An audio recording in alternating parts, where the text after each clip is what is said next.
Let the papal bull be shown and read.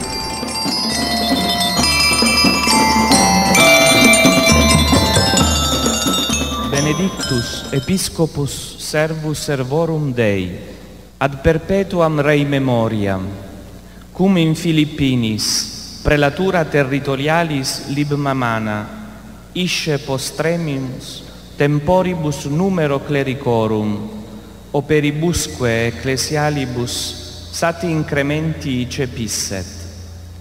Venerabilis fratres Josephus Rojas, Episcopus prelatus. Isusunod po ang pagbasa kan bula na babasahon kan sa tuyang kanselyer na sa Reverendo Padre Marchito Oriño. Benedicto, Obispo, surugoon ni mga surugoon kan Dios sa danay na pagrumdom.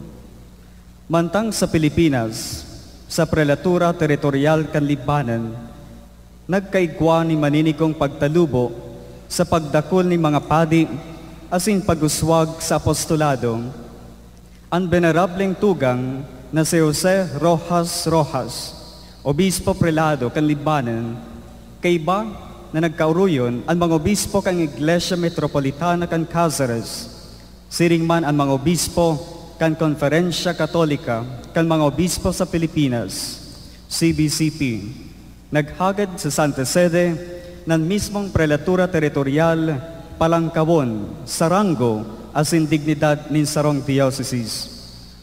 Totoo mananggad kami, nakasalihid ni San Pedro, as in ama nin gabos, nagmamangno sa ikararahay nin mga kalag, sosog sa pag-uyon kan venerableng tugang na si Edward Joseph Adams, Arzobispo titular kang Scala, as in nunsyo apostoliko sa pagrumdom nin katauhan, sa pagsangguni man kan kongregasyon para sa mga obispo, maugmang nagtutugot sa nasabi ng kahagadan. Kaya urog sa gabos, huli sa samuyang kapangyarihan, pinapalangkaw niyamo ang prelatura teritorial kan Libanon, Sarango, asin dignidad nin sarong dioceses, na mapepreserbar sa mismong teritoryo, nangunyan iyuman ang linderos kaini, siring man sa mismo mga titulo kang kurya, asin propyong tataramon kan lugar, na abot ngunyan iyo ang pag-apod digdi.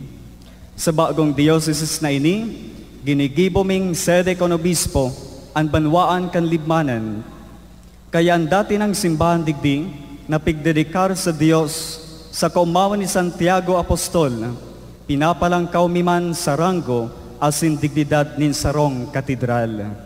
Siring man, nginarngaranan ming obispo, kan dioceses, ang venerableng tugang na si Jose Rojas, na abot ngunyan iyo ang obispo prelado, kaining mismong sede. Anuman ang samoying pigtugdas, ipinapaniwala niya mo ang pagutob kaini sa venerableng tugang na si Edward Joseph Adams, na samong pinagdedesignar, asin kung kisay itinatauman niya mo ang kaipuhan asin maninigong kapangyarihan, siring man sa pagsabdiligar, na pangpangyarihon ang mga bagay na makonstituir kan onra na oyon sa dignidad kan simbahan, siring baga sa pag-imponer na katungdan na pagpadara nin tunay na kopya kan akta ni mga pangyayari sa kongregasyon para sa mga obispo. Sa kahuri-hurihi, inisamuyang minamawot sa pagpatunay kan sa tuwing konstitusyon, ngunyan asin sa maabot na kapag-arakian, mga bagay na kontraryo, dai nag-uulang. Ginibos sa Roma, sa Basilica ni San Pedro, sa solemnidad kan anunsasyon kan kagurangnan, ika-25 aldaw kan bulan in Marzo, taon 2000 siyam.